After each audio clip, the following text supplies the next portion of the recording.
Hello, कैसे हैं आप लोग? आई होप के प्लग अच्छे होंगे। आपकी जो स्टडी चलेगी बहुत ही बेहतरीन चलेगी। तो आज के क्लास में लेकर आए हैं क्लास 12th के हिंदी के वायरल ऑब्जेक्टिव क्वेश्चन, जो आपके फाइनल एग्जाम के लिए बहुत ज्यादा इंपॉर्टेंट है और बहुत ज्यादा खास है। तो इन वायरल ऑब्जेक्टिव क्वेश्चन को काफी बेहतर तरीका से आप लोग देखने का प्रयास कीजिएगा, क्योंकि आपके फाइनल बोर्ड परीक्षा में पूछे जाने का चांसेस जो है ना, बहुत ज्यादा है। तो आपको जो है सारे प्रश्न को बेहतर तरीका से देख लेना है, क्योंकि जितना प्रश्न मैं लेकर आया हूं ना, ये पूरी किताब से, आपके पूरी किताब से गैस किया हुआ प्रश्न है, ठीक है ना। और काफी बार प्रश्न जो है पूछा भी गया है बिहार बोर्ड में। तो आपको जो है सारे प्रश्न को बेहतर तरीका से आपको देख लेना है, ठीक है ना। और जो बच्चा अभी तक कुछ भी नहीं पढ़ा है और चाहता है कि हमारा तैयारी अच्छे से हो जाए, तो हमारा डेली क्लास दोपहर में 1 बजे चलता है हिंदी का, और शाम को 6 बजे चलता है, ठीक है ना। तो इस टाइम जुड़ने का प्रयास करेंगे। जो बच्चा कुछ भी नहीं पढ़ा होगा, तो बच्चा जुड़ने का प्रयास करेंगे इसमें, क्योंकि हम इतना बेहतर बेहतर जो है ना आपके बीच क्वेश्चन लाते हैं, जवाब नहीं है, ठीक है ना। तो आपको सारे क्वेश्चन को देख लेना है, ठीक है। और 1 नंबर क्वेश्चन देखिए आपकी स्क्रीन पर है, क्या कह रहा है?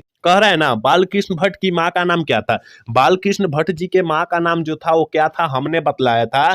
पिताजी का नाम भी बतलाया था, माता जी का नाम भी बतलाया था। आपको पता होनी चाहिए ना कि बालकृष्ण भट्ट का माँ का नाम जो था पार्वती देवी था, और पिताजी का नाम जो था बेनी प्रसाद भट्ट था। क्या था? बेनी प्रसाद भट्ट था, क्योंकि हमने पहले क्वेश्चन बतला रखा है, ठीक है। आप लोग याद रखिएगा, इन सारे प्रश्न को याद रखिएगा। हम जो क्वेश्चन एक्स्ट्रा बतलाएंगे उस क्वेश्चन को अच्छे तरीका से आपको याद कर लेना है, क्योंकि आपके फाइनल बोर्ड परीक्षा के लिए काफी सारा इंपॉर्टेंट क्वेश्चन हो सकता है, ठीक है। चलिए क्वेश्चन नंबर 2 क्या कर रहे हैं? 2 नंबर क्वेश्चन बहुत ज्यादा इंपॉर्टेंट है। कह रहे बालकृष्ण भट्ट द्वारा रचित नल दमयंती क्या है? नल दमयंती जो है बालकृष्ण भट्ट द्वारा रचा गया रचना, ठीक है ना। और पूछा जा रहा है यह है क्या, ठीक है ना। तो यह एक प्रकार का नाटक है। निबंध मत मार दीजिएगा, नहीं तो गलत हो जाएगा, ठीक है ना। क्योंकि बालकृष्ण भट्ट देखकर और निबंध मारेंगे तो गलत हो जाएगा, क्योंकि नल दमयंती स्वयंवर रचे हैं ना, ये नाटक के रूप में रचे हैं, ठीक है। याद रखिएगा।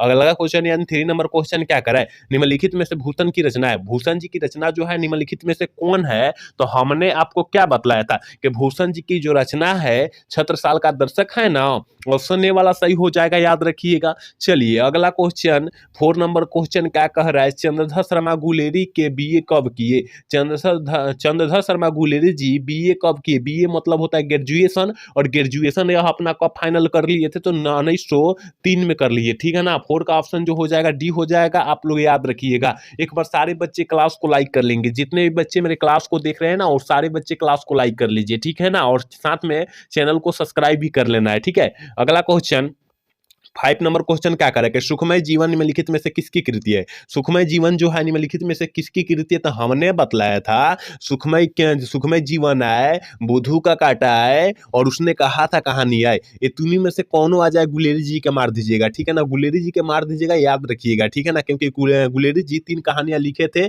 सुखमय जीवन, बुधू का काटा और उसने कहा था कहानी, ठीक है। आप लोग याद रखिएगा, हम जो क्वेश्चन एक्स्ट्रा बतला रहे हैं ना, उस क्वेश्चन को याद रखना आपको अति आवश्यक है, ठीक है। अगला क्वेश्चन यानी 6 नंबर क्वेश्चन क्या करे? शमशेर बहादुर सिंह पत्नी का नाम क्या था? शमशेर बहादुर सिंह का पत्नी का जो नाम था वो क्या था? तो हमने क्या बतलाया था कि शमशेर बहादुर सिंह का पत्नी का जो नाम पड़ेगा धर्म देवी था। ऑप्शन बी वाला सही है, क्योंकि हमने बतलाया है पहले, याद रखिएगा। चलिए क्वेश्चन नंबर 7 क्या करे? बनावट के अनुसार शब्द के कितने भेद होते हैं? बनावट के अनुसार शब्द के जो भेद होता है वो कितना होता है? तो हमने क्या बतलाया था? 2 होता है, ठीक है ना। याद रखिएगा, ऑप्शन बी वाला सही हो जाएगा। 7 का ऑप्शन बी हम लोग टिक कर देंगे। याद रखना है कि एक भी क्वेश्चन को हम लोग छोड़े ना, क्योंकि पूरे किताब से गैस करके आपके पीछे प्रश्न लाए हैं, ठीक है। तो आपको छोड़ना नहीं है इस प्रश्न को। अगला क्वेश्चन यानी 8 नंबर क्वेश्चन क्या करे कि जयप्रकाश नारायण को समाज सेवा के लिए कौन सा पुरस्कार दिया गया था? जयप्रकाश नारायण को, ठीक है ना। जयप्रकाश नारायण जी को कहा जा रहा है। जल्दी से जो है 8 का ऑप्शन बतला दीजिए, क्या हो जाएगा?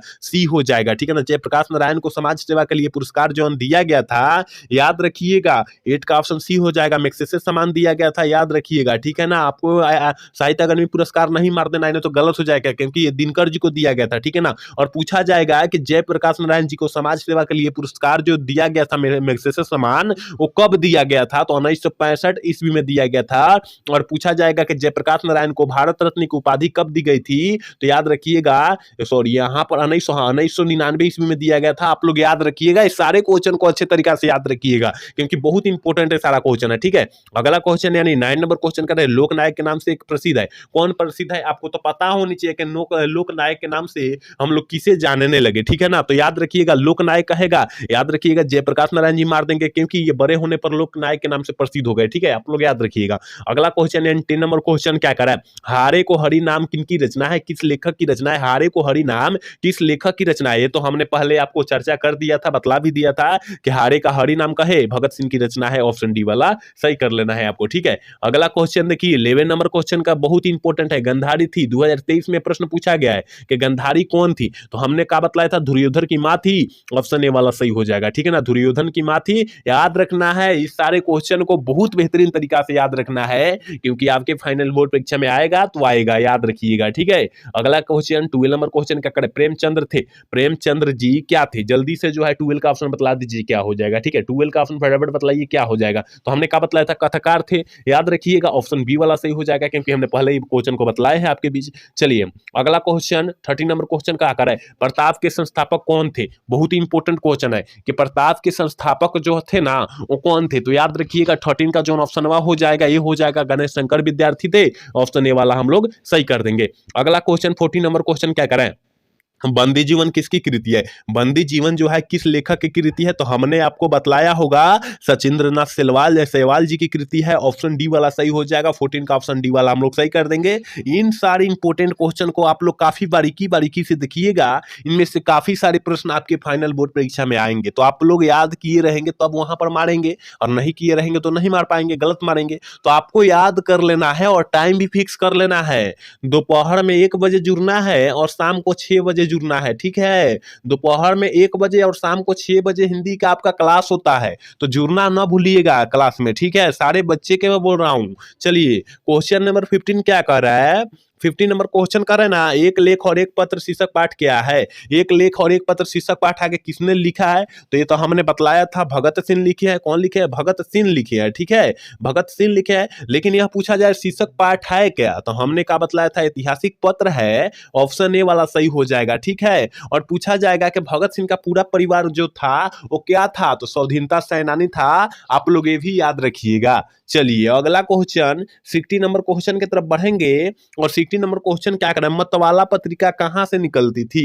ये तो बहुत ही इंपॉर्टेंट क्वेश्चन है और बबुआ टाइप क्वेश्चन है, कौनो मार देगा इसका आंसर कि मतवाला पत्रिका जो निकलती थी कोलकाता या कलकत्ता से निकलती थी, ऑप्शन डी वाला सही कर देंगे, 16 का ऑप्शन डी हो जाएगा, याद रखिएगा। चलिए अगला क्वेश्चन 17 नंबर क्वेश्चन क्या कर रहा है, उत्तर प्रियदर्शी क्या है? उत्तर प्रियदर्शी जो है वो क्या है मेरे भाई, जल्दी से जो है ना 17 का ऑप्शन बतला दीजिए क्या हो जाएगा। तो उत्तर प्रियदर्शी जो है नाटक है, ऑप्शन ए वाला सही कर देंगे, 17 का ऑप्शन जो हो जाएगा ए हो जाएगा, ठीक है। अगला क्वेश्चन यानी 18 नंबर क्वेश्चन क्या कर रहा है, अगेज जी की माता जी का क्या नाम था? अगेज जी के माता जी का जो नाम था वो क्या था? तो याद रखिएगा बेंती देवी था, ऑप्शन बी वाला सही हो जाएगा, और पिताजी का नाम हर्षुल दयाल था, आप लोग याद रखिएगा। अगला क्वेश्चन 90 नंबर क्वेश्चन क्या कर रहा है, कह रहा है ना कि साहित्य का विशेषण क्या होगा? साहित्य का विशेषण जो होता है वो क्या होता है, साहित्य क्या होता है, ऑप्शन बी वाला सही हो जाएगा, क्योंकि विशेषण से आपके 4 से 5 क्वेश्चन रहेंगे, तो विशेषण को आपको कंठस्थ कर लेना है और 4 से 5 क्वेश्चन अपने मुट्ठी में कर लेना है, ठीक है। एक पूछता है समाज का, एक पूछता है राष्ट्र का, एक पूछता है जाति का, एक पूछता है इतिहास का, ठीक है। तो आप लोग याद रखिएगा समाज का सामाजिक होगा, इतिहास का ऐतिहासिक होगा, भारत का भारतीय होगा, राष्ट्र का राष्ट्रीय होगा, जात का जातीय होगा, इनका याद रख लीजिएगा, ठीक है। अगला क्वेश्चन की तरफ बढ़ते हैं, 20 नंबर क्वेश्चन क्या करेगा, शिव का विशेषण क्या होगा? हमने बोला शिव का विशेषण क्या होता है, सेव होता है, शिव का विशेषण जो होता है सेव होता है, याद रखिएगा, ठीक है। एक बार सारे बच्चे क्लास को लाइक कर ले, देखिए इतना बच्चा क्लास में जुड़ रहा है और क्लास को लाइक नहीं करे तो क्लास कराने में मजा नहीं आता है, ठीक है ना। तो सारे बच्चे क्लास को लाइक कर लीजिए, ठीक है, सारे जितने भी बच्चे मेरे क्लास को दिख रहे हैं ना वो सारे बच्चे क्लास को लाइक कर लेंगे, ठीक है। चलिए क्वेश्चन नंबर 21 क्या करे, कारक के कितने भेद होते हैं? कारक के जो भेद होता है वो कितना होता है? तो हमने कितना बतलाया था, 8 ना बतलाया था, ऑप्शन बी वाला सही हो जाएगा। कारक के 8 भेद होते हैं, 8 मारिएगा, 21 का ऑप्शन जो हो जाएगा बी वाला हम लोग सही कर देंगे। अगला क्वेश्चन 22 नंबर क्वेश्चन करें, हलवाई शब्द का स्त्रीलिंग रूप क्या हो जाएगा। और 2025 के लिए काफी ज्यादा इंपॉर्टेंट क्वेश्चन है कि हलवाई का स्त्रीलिंग रूप जो होता है, याद रखिएगा हलवाइन। अब हलवाइन में तो अब कौन सा हलवाइन होगा, बी वाला होगा कि डी वाला होगा। देखिए अगर हलवाइन बी वाला लिखते हैं तो गलत हो जाएगा, ठीक है ना, क्योंकि आइन नहीं लिखाता है, आइन नहीं लिखाता है मेरे भाई, ठीक है ना। हलुआइन, क्योंकि वाह में जो है ना आ छिपा रहता है, ठीक है, याद रखिएगा वाह में आ छिपा रहता है, आपको पता होनी चाहिए, ठीक है। तो हलुआइन हो जाएगा, ऑप्शन डी वाला सही हो जाएगा। याद रखिएगा, इतना हम तोड़ तोड़ कर समझा रहे हैं कि आपको गलत ना हो, वहां अगर पूछ दे तो गलत ना मारे वहां, ठीक है। अगला क्वेश्चन 23 नंबर क्वेश्चन का, फल का भी कौन सा लिंग है।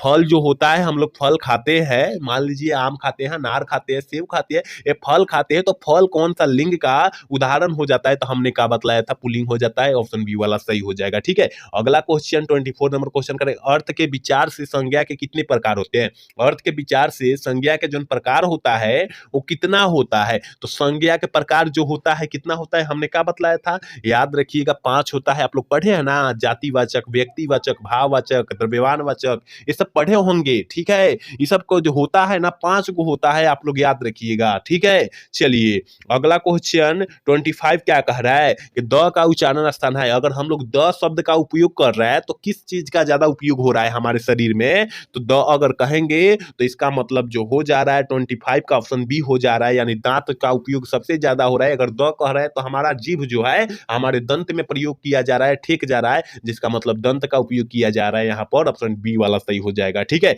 अगला क्वेश्चन 26 क्या कह रहा है, कह रहा है ना निम्नलिखित में से किसका उच्चारण कंठ से होता है। किसका उच्चारण जो होता है हम लोग कंठ से करते हैं, तो हमने एक ट्रिक बतलाया होगा कि क आए, ख आए, गो आए, फिर से घ आए, इनमें का कोई भी आए ना तो कंठ मार देना है, ठीक है ना, कंठ मार देना है। याद रखिएगा क्या मारना है, कंठ मार देना है। ऑप्शन क्या हो जाएगा, डी हो जाएगा, क्योंकि कंठ से पूछा जा रहा है कंठ का उच्चारण किसमें होता है, तो याद रखिएगा ख का होता है, ठीक है। याद रखिएगा हम इतना बारीकी बारीकी से क्वेश्चन बतला रहे हैं, आपको छोड़ना नहीं है। अगला क्वेश्चन 27 क्या कर रहा है, नौकर की कमीज किसकी रचना है, किस लेखक की रचना है। तो नौकर की कमीज हमने बोला था कि नौकर की जहां कमीज आए, नौकर की कमीज आए जहां विनोद कुमार शुक्ल आंख मूंद के मार देना है, क्या करना है, मार देना है। याद रखिएगा इनमें से एक भी प्रश्न छोड़ना नहीं है, क्योंकि 2025 के लिए बहुत ज्यादा इंपॉर्टेंट है और बहुत ज्यादा खास है सारे प्रश्न है, ठीक है। तो आपको छोड़ना नहीं है एक भी प्रश्न को। अगला क्वेश्चन 28 क्या करें कि हार जीत क्या है, हार जीत कविता जो है क्या है। तो हमने बतलाया था हार जीत कविता जो है एक प्रकार का,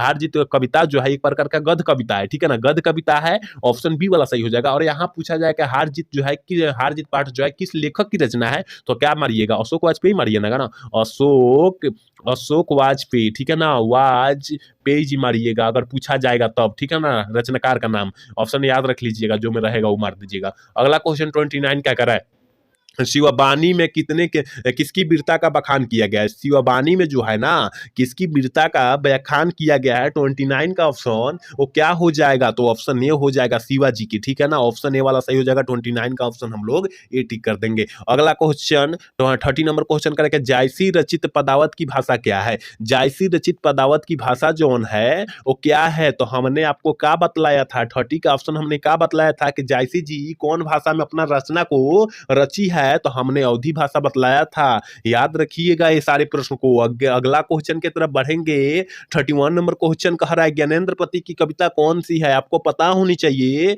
कि ज्ञानेंद्र पति की जो कविता है वो कौन है। हम यहाँ चारों का ऑप्शन अच्छे अच्छे से डिफिनिट करेंगे। देखिए सबसे पहले हार जीत पाठ जो है, हार जीत पाठ जो है यह जो है अशोक वाजपेयी जी की रचना है। कथी, अशोक वाजपेयी, ठीक है, वाजपेयी जी की रचना है, आपको पता है। लेकिन यहाँ गांव का घर पूछा जा रहा है, यहाँ गांव का घर पूछा जा रहा है, तो यहाँ ज्ञानेंद्र पति जी की रचना हो जाएगी, ज्ञानेंद्र पति जी की रचना हो जाएगी, जो अभी फिलहाल क्वेश्चन में पूछा जा रहा है, आंसर याद रखिएगा।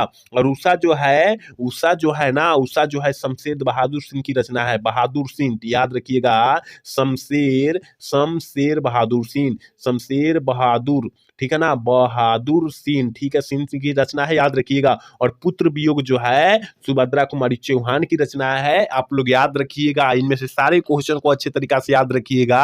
तो यहाँ ज्ञानेंद्र पति जी का पूछा जा रहा है तो गांव का घर हो जाएगा, ऑप्शन बी वाला सही हो जाएगा, आप लोग याद रखिएगा, ठीक है। अगला क्वेश्चन के तरफ बात करेंगे। 32 नंबर क्वेश्चन का, क्लर्क की मौत के रचनाकार कौन है? याद रखिएगा, क्लर्क की मौत की बात किया जा रहा है तो हमने क्या बतलाया था, रस्सी का टुकड़ा, अंतोन चेखव जो हो जाएगा, क्लर्क की मौत पाठ के लेखक हो जाएंगे, ऑप्शन बी वाला सही हो जाएगा, ठीक है ना, याद रखिएगा ना, सारे क्वेश्चन को अच्छे तरीका से याद रखिएगा। अगला क्वेश्चन 33 नंबर क्वेश्चन का, जो युद्ध में स्थिर रहता है, मतलब कहने का मतलब है जो युद्ध में स्थिर व्यक्ति रहता है उसे हम लोग क्या कहते हैं, तो हमने क्या बतलाया था, युद्ध धीर कहलाता है, ऑप्शन सी वाला सही हो जाएगा, ठीक है ना। योद्धा मत मार दीजिएगा नहीं तो गलत हो जाएगा, ठीक है, क्योंकि आपको शब्द देखना है क्या कह रहा है, ठीक है। अगला क्वेश्चन की तरफ बात करेंगे। अगला क्वेश्चन देखिए क्या कर, सज्जन का विलोम शब्द क्या होता है? सज्जन का विलोम शब्द क्या होता है? जल्दी से 34 का ऑप्शन बतला दीजिए, क्या हो जाएगा सज्जन, तो सज्जन का विलोम शब्द दुर्जन हो जाएगा, ऑप्शन बी वाला सही कर देंगे। 34 का ऑप्शन जो हो जाएगा बी हो जाएगा, आप लोग याद रखिएगा, ठीक है, क्योंकि विलोम शब्द का मतलब जो होता है उल्टा शब्द होता है। चलिए 35 नंबर क्वेश्चन है, आजकल में कौन सा समस्या है? हमने आपको बहुत अच्छे से बतलाया था, जहां बीच में हाइफन दिखाई दे, जहां बीच में आपको हाइफन डंटा दिखाई दे, यहाँ डंटा दिखाई दे रहा है ना बीचवा में, तो हो जाएगा द्वंद्व समास का उदाहरण हो जाएगा। जैसे माता पिता भाई बहन पाप पुण्य, ये जो होता है ना द्वंद्व समास का उदाहरण हो जाता है, आप लोग याद रखिएगा, ठीक है। अगला क्वेश्चन 36 कह रहा है ना, कामचोर में कौन सा समास है? हमने क्या बोला था, काम से चोर, ठीक है ना, तो से आ जाएगा, कारक का चिन्ह आ जाएगा, और कारक का जहां चिन्ह आएगा वहां तक पुरुष समास आपको आंख मूंद के मार देना है, ऑप्शन ए वाला सही कर लेना है, ठीक है। थोड़ी सी बात पर ध्यान दीजिएगा। चलिए क्वेश्चन नंबर 37 क्या कर रहा है, सुकून की तलाश क्या है? सुकून की तलाश जो है क्या है, तो याद रखिएगा सुकून की तलाश की बात किया जा रहा है। 37 का जो ऑप्शन हो जाएगा ना, 37 का ऑप्शन जो हो जाएगा ये हो जाएगा, याद रखिएगा गजलों का संग्रह है, ठीक है ना, गजलों का संग्रह है, ऑप्शन ए वाला सही हो जाएगा, याद रखना है, ठीक है। चलिए 38 नंबर क्वेश्चन कर रहा है, किसका जादू टूटता है? देखिए किसका जादू टूटता है, तो हमने बतलाया था जो जादू टूटता है उषा का, ठीक है ना, उषा का जादू टूटता है, लेकिन कब टूटता है, तो याद रखिएगा सूर्योदय होने से होता है तब टूटता है, आप लोग याद रखिएगा, ठीक है, ऑप्शन ए वाला सही हो जाएगा, ठीक है। अगला क्वेश्चन 39 नंबर क्वेश्चन का, प्रेम के पीर के कवि कौन है? और आपके फाइनल बोर्ड परीक्षा 2024 में प्रश्न पूछा गया है, तो आपको याद रखना है कि प्रेम के पीर के कवि कौन है, तो जायसी जी है। कौन है? जायसी जी है, आप लोग याद रखिएगा, ऑप्शन डी वाला सही कर देंगे, 39 का ऑप्शन डी हम लोग टिक कर देंगे, ठीक है। अगला क्वेश्चन यानी 40 नंबर क्वेश्चन का, जूठन पाठ है क्या? जूठन जो है, जूठन पाठ जो है क्या, तो हमने बतलाया था कि दलित क्या है, दलित आत्मकथा है, याद रखना है, दलित आत्मकथा है, ठीक है ना। और पूछा जाएगा कि दलित आत्मकथा के लेखक यानी जूठन पाठ का लेखक जो है कौन है, तो याद रखना है ओम प्रकाश, ठीक है ना, ओम प्रकाश वाल्मीकि मार दीजिएगा आप लोग, ठीक है, आप लोग याद रखिएगा, लेखक का नाम भी आपको याद रखना है, इसलिए हम साथ में बतला दे रहे हैं। चलिए 41 नंबर क्वेश्चन काफी इंपॉर्टेंट है, कह रहा है ना, यथार्थ के इस लेन देन का नाम ही संसार है, यह पंक्ति जो है किसके द्वारा लिखी गई है, किस लेखक के द्वारा लिखा गया है, तो 41 का जो ऑप्शन हो जाएगा ये हो जाएगा, क्योंकि मलेज साहब के द्वारा लिखा गया है, ऑप्शन ए वाला हम लोग सही कर देंगे। 42 नंबर क्वेश्चन का, मलेज का पूरा नाम क्या है? बहुत ही इंपॉर्टेंट क्वेश्चन है, आपके फाइनल बोर्ड परीक्षा 2024 में भी प्रश्न पूछा गया है कि मलेज जी का मूल नाम क्या था, तो भरत जी श्रीवास्तव था, हमने पहले ही बतला रखा है प्रश्न को, ठीक है, ऑप्शन बी वाला सही हो जाएगा। एक बार सारे बच्चे क्लास को लाइक कर लीजिए, क्योंकि इतना बच्चे क्लास को देख रहे हैं और क्लास को लाइक भी नहीं कर रहे और चैनल को सब्सक्राइब भी नहीं कर रहे, ठीक है ना, तो सारे बच्चे क्लास को लाइक कर लीजिए, ठीक है, सारे बच्चे क्लास को लाइक करके चैनल को सब्सक्राइब कर लीजिए, क्योंकि हम आपके लिए इतना मेहनत कर रहे हैं और आप हमारे लिए छोटा सा प्रयास नहीं करें, तो वो प्रयास आपको करना होगा, जरूरी है करना, ठीक है ना, सारे बच्चे कर लीजिए। अगला क्वेश्चन की तरफ बात करेंगे। अगला क्वेश्चन 43 नंबर क्वेश्चन का है ना, 1995 ईस्वी में परिवेशन सामान किसे प्राप्त हुआ था? 1995 ईस्वी में जो परिवेशन सामान मिला था वो किस लेखक को मिला था, ठीक है ना, किस लेखक को मिला था, तो याद रखिएगा ओम प्रकाश वाल्मीकि जी को मिला था, ऑप्शन डी वाला सही कर देंगे, ठीक है, 43 का ऑप्शन डी वाला सही कर देंगे, आप लोग याद रखिएगा। 44 नंबर क्वेश्चन क्या करे, तिरिच कहानी के कहानीकार कौन है? तिरिच कहानी के कहानीकार कौन है, तो आपको तो पता ही है कि तिरिच कहानी के कहानीकार जौन है उदय प्रकाश है। कौन है? उदय प्रकाश है, ऑप्शन ए वाला सही हो जाएगा। और बालकृष्ण भट्ट बात बातचीत पाठ को रचे हैं, और गुलेरी जी उसने कहा था कहानी को रचे हैं, और गे जी जो है रोज कहानी को रचे हैं। आप लोग याद रखिएगा इस सारे पाठ को, ठीक है। चलिए अगला क्वेश्चन 45 नंबर क्वेश्चन कह रहा है ना, उदय प्रकाश ने किस पत्रिका के संपादन विभाग में कार्य किए यानी कार्य मतलब जो होता है काम, ठीक है ना। तो काम किसमें किए थे, तो जल्दी से 45 का ऑप्शन बतला दीजिए क्या हो जाएगा, तो दिनमान। याद रखिएगा आपके फाइनल 2025 के लिए काफी इंपॉर्टेंट क्वेश्चन हो सकता है, ठीक है। तो आप लोग याद रखिएगा। अगला क्वेश्चन की तरफ बात करेंगे। अगला क्वेश्चन यानी 46 नंबर क्वेश्चन का रहा है ना, उदय प्रकाश का जन्म कब हुआ था। उदय प्रकाश जी का जो जन्म हुआ था वो कब हुआ था, आपको पता होनी चाहिए ना मेरे भाई, कि उदय प्रकाश जी का जो जन्म हुआ था वो कितना में हुआ था। तो हमने कितना बतलाया था, 1 जनवरी 1952 ईस्वी बतलाया था ना। ऑप्शन ए वाला सही हो जाएगा 46 का, ठीक है। 47 नंबर क्वेश्चन की तरफ बात करेंगे, और 47 नंबर क्वेश्चन का त्रिज्य क्या है। त्रिज्य क्या होता है, बहुत ही इंपॉर्टेंट है, 2025 के लिए बहुत ज्यादा खास है और बहुत ज्यादा इंपॉर्टेंट क्वेश्चन है कि त्रिज्य होता क्या है, ठीक है ना। त्रिज्य होता क्या है, तो हमने बतलाया था एक जहरीला रिजल्ट होता है। ऑप्शन डी वाला सही हो जाएगा, ठीक है। याद रखिएगा इस क्वेश्चन को। अगला क्वेश्चन 48 नंबर क्वेश्चन का नाम, जे कृष्णमूर्ति के अनुसार संपूर्ण विश्व किस ओर अग्रसर है, किस ओर जो है अग्रसर है। जल्दी से जो है ना 48 का ऑप्शन बतला दीजिए क्या हो जाएगा, नासा की ओर जो है ना अग्रसर है, ठीक है ना। याद रखिएगा ये प्रश्न को। अगला क्वेश्चन 49 नंबर क्वेश्चन क्या करा है, जय कृष्णमूर्ति के संबंध में कौन सा तथ्य सही है। जय कृष्णमूर्ति के संबंध में जो है कौन सा तथ्य जो होता है और सही होता है, तो याद रखिएगा वे प्राय बोलते हैं, संभाषण करते हैं। ऑप्शन डी वाला सही हो जाएगा, ठीक है। और आज के क्लास के लास्ट क्वेश्चन 50 नंबर क्वेश्चन है, करे कि बचपन में किस वाता में रहना आवश्यक है। बहुत ही इंपॉर्टेंट क्वेश्चन है, 2025 के लिए बहुत ज्यादा इंपॉर्टेंट क्वेश्चन है कि बचपन में किस वातावरण में रहना सबसे जो है आवश्यक है। तो याद रखिएगा स्वतंत्र मतलब जो होता है आजादी में रहना बहुत ही आवश्यक है, ठीक है ना। तो यहाँ हमने 50 क्वेश्चन आपके पूरे किताब से निचोड़ प्रश्न हमने कराया और आपने बहुत अच्छे तरीका से क्लास को किया, ठीक है ना। और जो बच्चा शुरू से अंत तक क्लास किया होगा उसका जो है ना 5 से 8 नंबर क्लियर हो गया होगा, 5 से 8 नंबर क्लियर हो गया होगा, आप लोग याद रखिएगा, ठीक है ना। तो आपको इन सारे प्रश्न को बेहतर तरीका से रट जाना है, क्योंकि आपके फाइनल बोर्ड परीक्षा में इसमें से 5 से 8 क्वेश्चन आएंगे तो आएंगे, आपको हर हाल में याद कर लेना है, ठीक है ना। और कमेंट करके बतलाना है कि आज का क्लास कैसा लगा। अगर अच्छा लगा होगा तो चैनल को सब्सक्राइब और लाइक करना तो भूलिएगा। जय हिंद, जय भारत।